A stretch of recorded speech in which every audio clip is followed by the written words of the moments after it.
Grabe po mga kaibigan, kawawang kawawa ang pandemic hero na si Francis Leo Marcos mga kaibigan. Dahil sabi niya, unjust vexation lang. Pinahaya siya ng ganun katindi mga kaibigan sa social media. Tinrato siyang parang kriminal.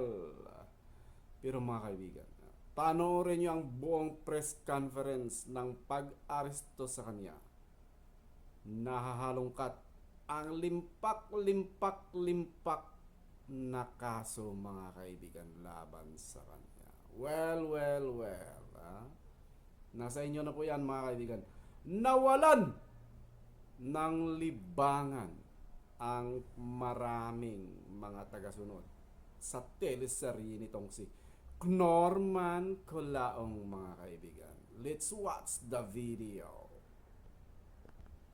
So ayun na nga, kayo nang bahala, huwag paloko sa social media.